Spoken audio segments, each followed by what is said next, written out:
Bonsoir chers amis, bonsoir chers collaborateurs, et nous disons un bonsoir en particulier à nos amis qui nous suivent sur les réseaux par le biais du live, ou non plutôt du Facebook Live. Voilà. Chers amis, nous, a priori, nous remplissons les conditions de quorum pour pouvoir commencer cette séance de travail, séance du conseil municipal. Quelques collègues ont signalé leur absence ou leur retard parce qu'ils sont occupés dans une activité autre. Nous allons pouvoir faire l'appel afin de bien vérifier les conditions de quorum. Est-ce que quelqu'un peut se proposer pour assurer le secrétariat de notre séance?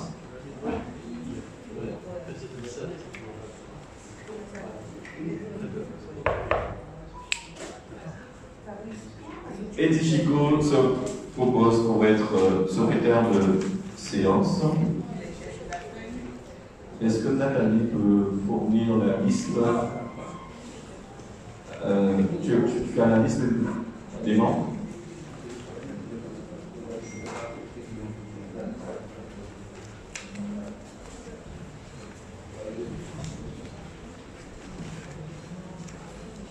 Très bien.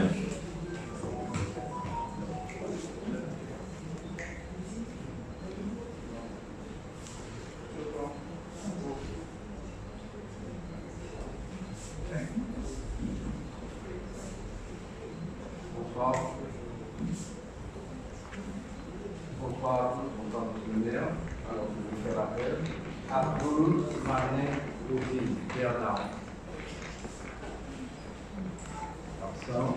Actrice Jean-Marc. Présent. Angosto Solange. Présente. Boulogne Patrick. Présent. Bourguignon Jocelyne. Présent. Chico Eddy. Présent. Claire Eva.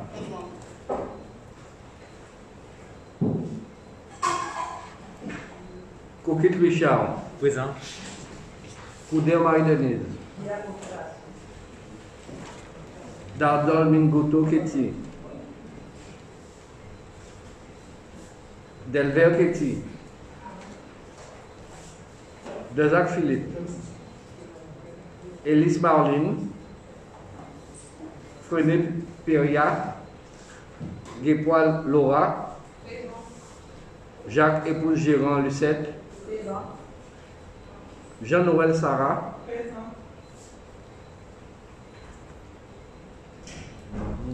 Cancel Christian. Kitavini Nicolette. L'enclume Jean. Lolia Jacqueline. Lolia Chuli. Los Bargui. Luce Fabrice. Luce Nestor. Manchot Loïc. Nebor David. Nebor Richard. Rouillard Gilbert. Salibu Magali. Merci. Chili Rosemont. Présent. Taïpierre Sonia. Turlet Thierry. Unimont Jocelyne. Villovar Jeanne. Merci. Très bien, merci, chers collègues. Nous avons donc le forum. Nous avons des collègues qui vont nous rejoindre tout à l'heure. D'autres sont hors du département, donc ne pourront participer à cette séance avec nous. Le collègue Joseph Philippe va nous rejoindre, le collègue Nospar qui aussi va nous rejoindre, et le collègue Thierry Turlet qui est aussi engagé sur les affaires de l'eau. Il nous rejoindra à la suite d'une séance de travail du syndicat mixte qui a lieu actuellement. Voilà. Chers collègues, avant que nous puissions commencer, je voudrais indiquer que nous avons quelques rectifications qui sont portées sur les documents que vous avez reçus, notamment pour le projet de création d'emplois permanents. Donc, vous avez ces documents qui ont été modifiés sur la page 2 et la page 7. À la fois, la première ligne modifiée par l'intitulé, ce qui concerne la création des quotas horaires. Et toujours à la page 2, la deuxième ligne a été modifiée par l'intitulé de l'emploi créé. Et à la page 7, il est rajouté la mention sur le traitement qui sera appliqué. Donc, les documents vous seront distribués pour tenir compte des modifications qui ont été faites sur ce rapport-là. Nous pouvons donc commencer notre séance de travail. Notre collaborateur va procéder entre-temps à la distribution des documents. Entre-temps, notre collègue Kitty Delver nous rejoint. Premier point à l'ordre du jour, chers amis, c'est donc l'adoption du PV et du compte rendu du conseil municipal ayant lieu le vendredi 24 septembre 2021. Est-ce que tout le monde a reçu, tout le monde a lu? Avez-vous des observations? Il n'y a pas d'observation. Y a-t-il une abstention? Y a-t-il un vote défavorable? Eh bien, nous adoptons à l'unanimité ce compte rendu. Le point numéro 2 du conseil municipal est la création d'emplois permanents pour recruter des policiers municipaux. Et j'invite donc notre collègue Eddie Chicot, délégué à la sécurité, de nous faire la présentation de ce point. Merci, Monsieur le maire. Bonsoir à tous. Création d'emplois permanents policiers municipaux. Mesdames, Messieurs les conseillers municipaux, le maire informe l'Assemblée que conformément à l'article 34 de la loi du 26 janvier 1984, les emplois de chaque collectivité ou établissement sont créés par l'organe délibérant de la collectivité ou de l'établissement. Il appartient donc au conseil municipal de fixer l'effectif des emplois nécessaires au fonctionnement des services. Dans le cadre de la réorganisation générale des services, soumise à l'avis préalable du comité technique le 14 novembre 2019, compte tenu de l'évolution continue de la strate démographique de la population, de la densité du territoire et du développement de la vidéoprotection, des départs à la retraite et du décès enregistrés au sein de leur effectif, il convient de renforcer les effectifs du service de la police municipale. En effet, afin de maximiser leur temps de présence sur les temps et d'assurer efficacement leur mission de prévention auprès de la population, il est proposé au Conseil de créer 3 postes d'agents de police municipale à temps complet.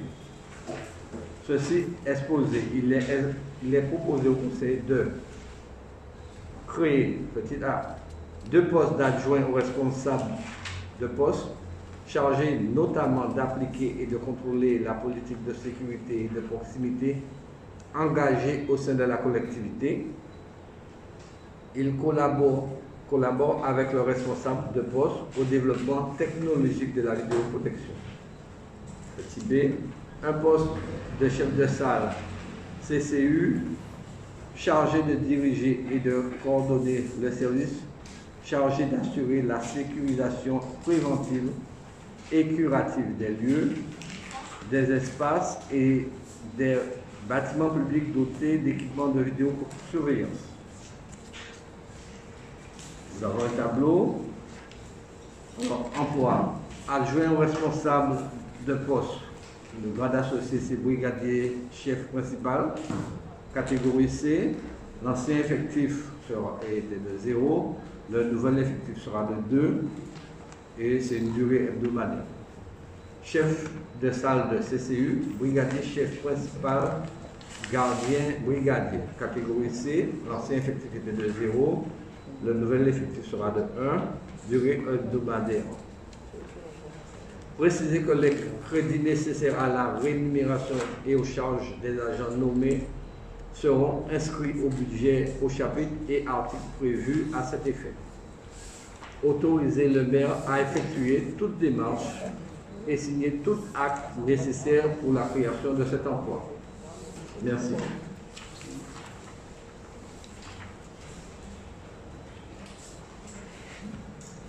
Merci, Eddy. Voilà, chers amis, est-ce que vous avez des observations, des questions à poser? Bien entendu, nous avons une police municipale qui est actuellement sous-effectif et qui a encore été diminuée de manière tragique les dernières semaines.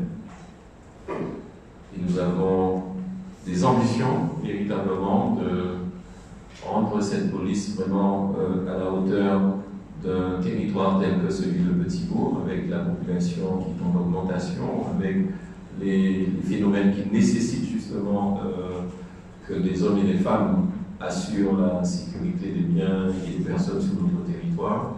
Et nous avons effectivement une grande attente de la part de nos collaborateurs de la police municipale pour conforter, pour enrichir la police et faire de sorte qu'il y ait cette montée en compétences, montée en formation et pour assumer de manière plus performante les missions de sécurité de la police municipale. S'il n'y a pas de questions, nous allons passer au vote. Y a-t-il des votes contraires? Y a-t-il de l'abstention? Merci pour ce vote unanime. Alors nous passerons au point suivant, qui était réservé pour notre collègue Philippe Dezac, mais il n'est pas encore arrivé. Oui.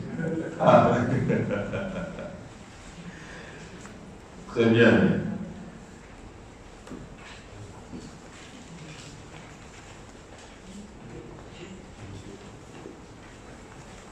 Donc c'est un grand sportif, il ne sera pas essoufflé.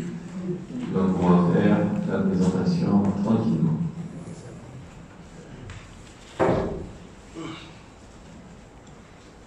Chers amis, bonsoir. Excusez-moi pour le retard, mais c'était dans l'obligation de retard. La création d'emplois permanents. Conformément à l'article 34 de la loi numéro 84-53 du 26 janvier 1984, modifié, les emplois de chaque collectivité sont créés par l'organe délibérant de la collectivité.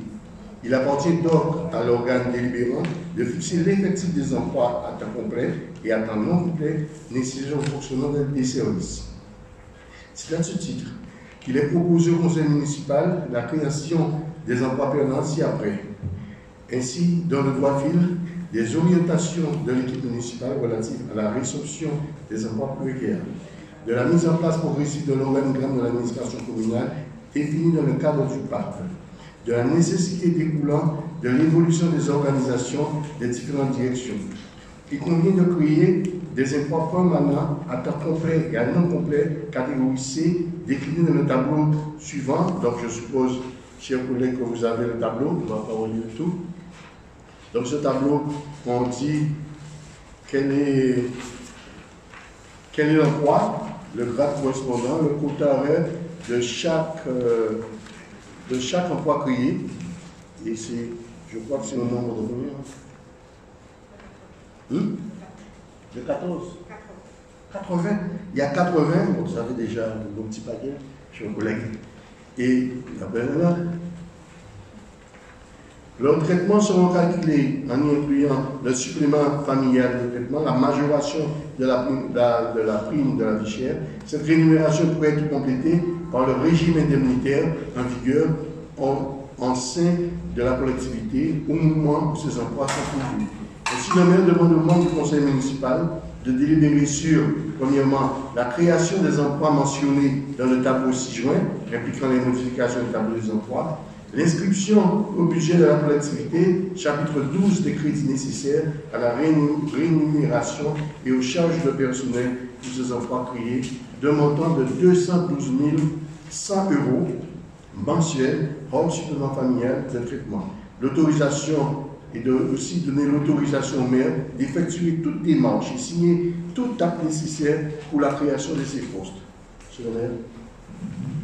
Merci beaucoup. Donc, chers amis, comme vous l'avez bien compris, c'est une formalité nécessaire pour que nous puissions renforcer mieux notre organisation. Au-delà du renforcement, il s'agit pour nous de répondre aussi à cette nécessité de résorber les emplois précaires et de faire de sorte que l'organisation municipale soit plus lisible, tenir compte des évolutions nécessaires et surtout assurer la mise en place d'un organigramme dans le cadre du pacte et rendre bien évidemment la mission plus lisible et plus simple pour plus d'efficacité. La mission de pilotage que nous avons confiée au directeur général du service ainsi qu'à la directrice générale adjointe des services. Donc voilà cette délibération pour pouvoir créer ces 80 postes et pour un montant approximatif mensuel de 212 000 €. Voilà. Y a-t-il des questions? Pas d'observation? Nous avons tous lu nos documents à la maison. Donc les tableaux sont bien précis, tenant compte des modifications qui vous ont été portées. Y a-t-il des votes contre?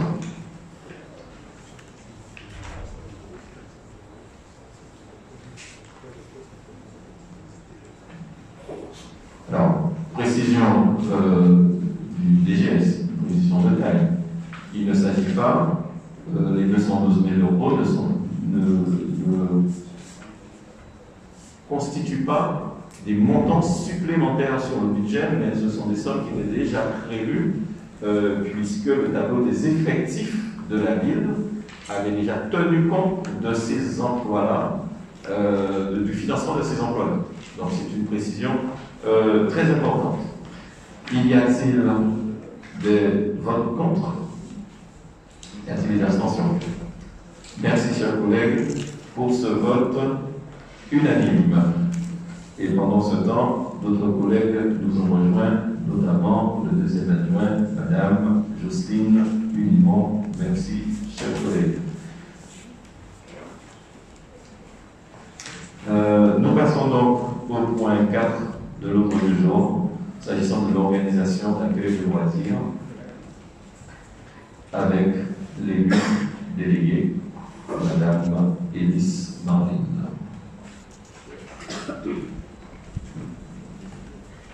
Merci, Monsieur le maire. Bonsoir à tous. Alors, vous savez que depuis plusieurs années, la ville organise des accueils de loisirs.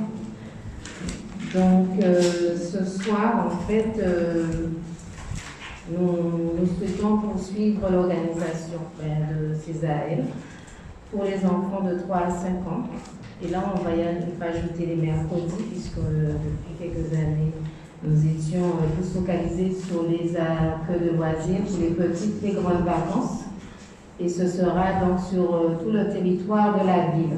Donc, ces actions ont pour but de permettre aux jeunes de la ville et des alentours de bénéficier d'actions sportives, culturelles et de loisirs, ludo-éducatives et diversifiées afin de lutter contre l'oisiveté et la délinquance tout en renforçant les valeurs citoyennes et républicaines. Donc, la Convention globale de territoire signée le 21 juillet dernier permet à la ville de recevoir le soutien financier de la Caisse d'allocation familiale de la Guadeloupe pour les opérations qui rentrent dans la thématique de l'aide à la parentalité. Les jeunes sont reçus chaque jour de 7h à 18h, encadrés par une équipe de professionnels avec un service de restauration, un goûter autour d'un programme basé sur des thèmes et projets pédagogiques originaux. Donc, la participation financière demandée aux parents, aux familles est en fonction de plusieurs critères. résidents, non-résidents, allocataires, non-allocataires. Et cette participation est comprise entre 12 et 25 euros par jour selon l'âge des enfants et en fonction des contenus des programmes élaborés. Donc pour les publics modestes, le concours du CCAS de la ville de Petit-Bourg permet aux enfants de bénéficier de ces actions. Donc il est demandé au conseil municipal de délibérer justement sur le tarif adopté qui est entre 12 et 25 euros par jour. Merci. Merci, chers collègues. Y a-t-il des questions? Observations? Qui vote contre? Qui s'abstient? Merci, chers collègues, pour ce vote unanime. Nous avons, chers collègues, commencé la rénovation de la salle de Saint-Jean. D'ailleurs, nous organiserons une visite de ce chantier dans les jours prochains. Cependant, aujourd'hui, il nous faut nous pencher sur la modification du plan de financement qui avait déjà fait l'objet, bien sûr, d'une décision du conseil municipal. Et c'est notre collègue Jean-Marc Tri qui va nous présenter ce projet de délibération. Bonsoir chers collègues, bonsoir à tous. Modification du plan de financement de l'opération intitulée Rénovation de la salle de Saint-Jean. Par délibération 20-10-21-086 du 18 décembre 2020, la ville adoptait un plan de financement de l'opération intitulée Rénovation de la salle de Saint-Jean. Alors, le financement a été prévu de la manière suivante, sur 2 lignes. Les travaux à hauteur de 255 000 euros hors taxes et les études et missions complémentaires à hauteur de 61 250 euros, toujours hors taxes, pour un montant total de 316 250 euros. Les participations ont été prévues à hauteur de 30% pour la région, pour un montant de 94 875 euros, et 70% pour le FEDER, pour un montant de 221 375 euros, ceci pour un montant total de 316 250 euros. À souligner que la ville était exemptée de participation. Afin de consolider l'attribution de subventions, il convient de modifier le plan de financement prévisionnel initial approuvé par délibération du conseil municipal le 18 décembre 2020. Aussi, il est proposé au conseil municipal la modification du plan de financement prévisionnel tel qu'indiqué ci-dessous, prenant en compte une modification de la participation des cofinanceurs. De plus, conformément au formalisme requis dans le cadre du dépôt de dossier de demande de subvention au titre du FEDER, il est rappelé que l'opération ne génère pas de recettes et qu'en conséquence, il sera mis à disposition gracieusement pour toute manifestation. Suivant cet exposé, Monsieur le maire propose au conseil municipal d'adopter le plan de financement actualisé, c'est-à-dire les 2 lignes budgétaires, les travaux à hauteur de 255 000 euros hors taxes et les études et missions complémentaires à hauteur de 61 250 euros, toujours hors taxes, pour un montant total de 316 250 euros. Les participations sont réparties de la façon suivante. La ville de Petit-Bourg va participer à une hauteur de 20%, soit pour un montant de 63 250 euros. La région à hauteur de 30% pour un montant de 94 875 euros. Le FEDER à hauteur de 50% pour un montant de 158 125 euros. Il est demandé d'autoriser Monsieur le maire ou son représentant à engager toute démarche et signer tout document nécessaire pour la réalisation de l'opération de donner tout pouvoir au maire ou son représentant pour accomplir les formalités nécessaires et signer les pièces et documents techniques et financiers relatifs à ce dossier. Et enfin, de donner toute délégation à monsieur le maire ou son représentant pour notifier cette décision. Merci. Merci, chers collègues. Avons-nous donc questions, observations? Qui vote contre? Qui s'abstient? Merci, chers collègues, pour ce vote unanime. Même opération, chers collègues, s'agissant de la reconstruction de l'espace culturel et multimédia de la des Arbres.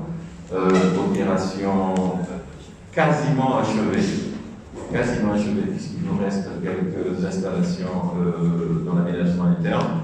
Cependant, nous allons procéder ce soir à la modification du plan de financement et nous demandons à Nicolette Kitavini de nous faire la présentation de ce projet de délibération.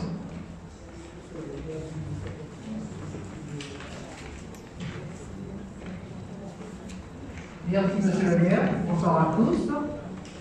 Alors, délibération 2020-10-21-086 du 18 décembre 2020, la ville adoptait le plan de financement de l'opération intitulée Restructuration de l'espace culturel et multimédia de la Lézarde.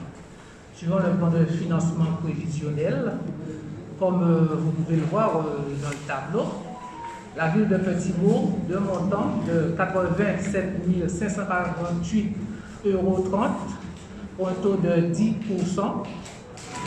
Le FEDER, 457 838,10 € pour un taux de 52,30%.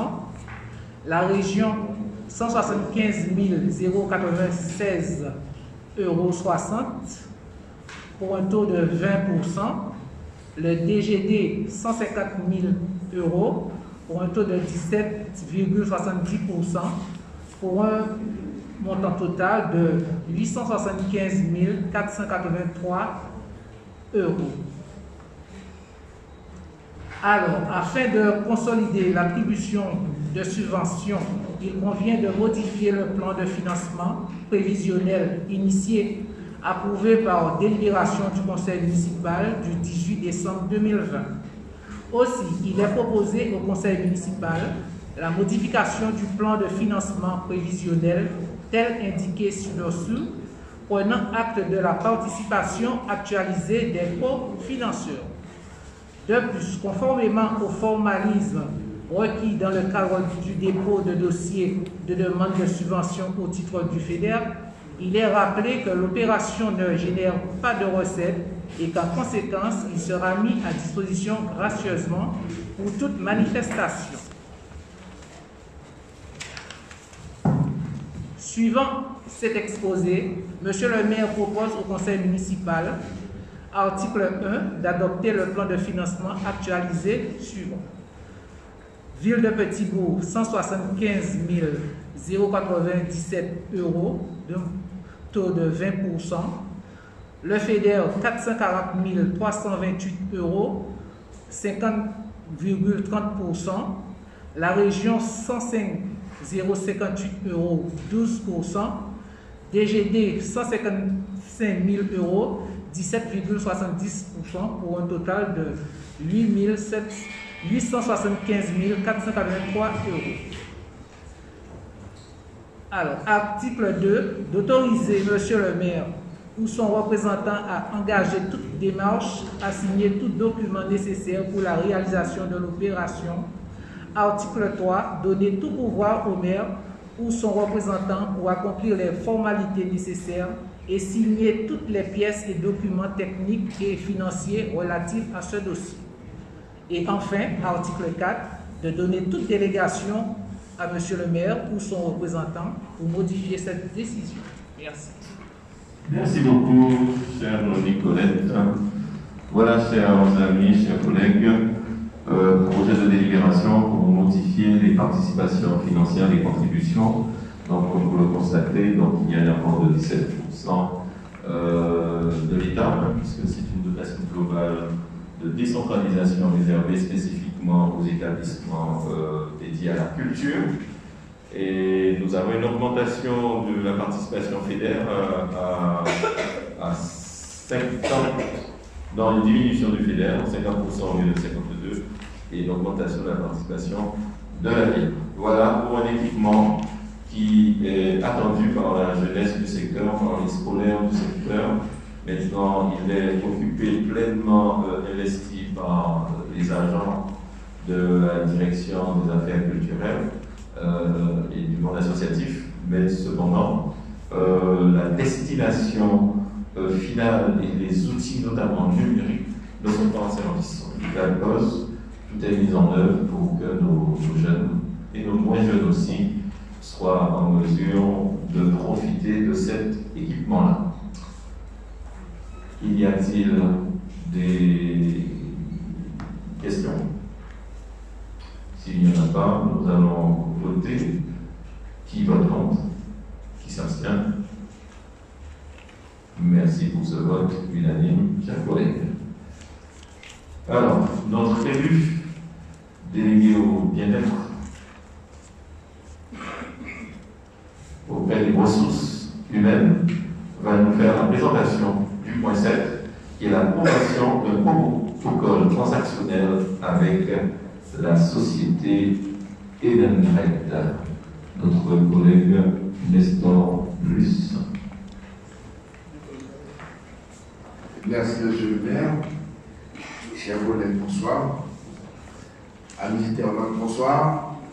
Donc, comme vous le savez, chers collègues, le mouvement social des mois précédents, que nous avons connu à Petit-Gau et dans toutes les communes de la Guadeloupe, donc a fortement perturbé le fonctionnement des services et notamment la procédure d'appel d'offres relative au renouvellement du marché des titres restaurants au profit des agents communaux.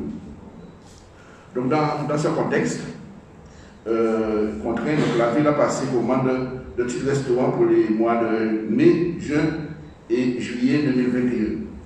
Mais compte tenu des difficultés rencontrées pour le paiement de ces prestations, il a été proposé de recourir à une transaction pour mettre un terme définitif au règlement des prestations réalisées. Donc le montant des commandes s'élève à 178 400 €. Donc, au vu de ces éléments, donc il nous est demandé d'approuver le principe d'un protocole transactionnel accompli avec la société Edenred France, donc d'approuver les termes du protocole transactionnel qui est soumis, d'autoriser M. le maire à signer le dit protocole transactionnel, ainsi que tout acte nécessaire à son exécution, et enfin d'approuver le fait que les dépenses correspondantes soient inscrites au budget de l'exercice en cours. Donc nous avons en copie également ce protocole transactionnel qui prévoit effectivement toutes les dispositions. Voilà, monsieur le maire. Merci, chers collègues. Y a-t-il des questions, des observations? Qui vote contre? Qui s'abstient? Merci pour ce vote unanime. Et d'ailleurs, nos services vont communiquer très rapidement avec le personnel pour nous rassurer sur la délivrance des tickets restaurants qui ne tardera pas. Chers collègues, nous parvenons là à la fin de notre séance du conseil municipal. Je vous remercie pour votre participation, votre vote unanime sur tous ces sujets qui sont importants à la fois pour le personnel communal, pour nos concitoyens dans les quartiers, là où nous faisons une évolution dans l'aménagement de notre territoire, là où nous renforçons les équipements. Merci pour ce vote unanime et surtout continuons à nous impliquer dans le développement de notre territoire, de sorte que les petits endroits se sentent heureux à Petit-Gau. C'est là l'engagement que nous avons pris. Je vous remercie vraiment tous et chacun pour ce vote unanime. Merci beaucoup. Notre séance de travail du conseil municipal est terminée. Je vous demanderai de rester un instant parce que nous avons une discussion des élus. Bien sûr, nous demanderons aux élus de rester dans la salle parce que nous avons une discussion à prendre sur les sujets de l'actualité. Merci beaucoup à tous, merci aux collaborateurs pour la présentation, la préparation de ces projets de délibération, le travail qui est effectué. Nous connaissons l'intensité, l'implication de beaucoup d'entre eux et nous les remercions vraiment, monsieur le directeur général des services ainsi que madame la directrice générale des services. Merci beaucoup. Et bien sûr, chers amis du web, chers amis du Facebook, nous vous saluons, nous vous disons merci d'avoir été présents avec nous. Nous attendons vivement les jours où vous pourrez nous rejoindre dans cette salle, lorsque cette crise sanitaire nous aura laissé un petit peu de vie, de vraie vie. Nous attendons vivement. En tout cas, merci pour tous ceux qui font l'effort de nous rejoindre et de nous suivre sur le Facebook Live et d'une manière générale sur les réseaux publics. Merci beaucoup.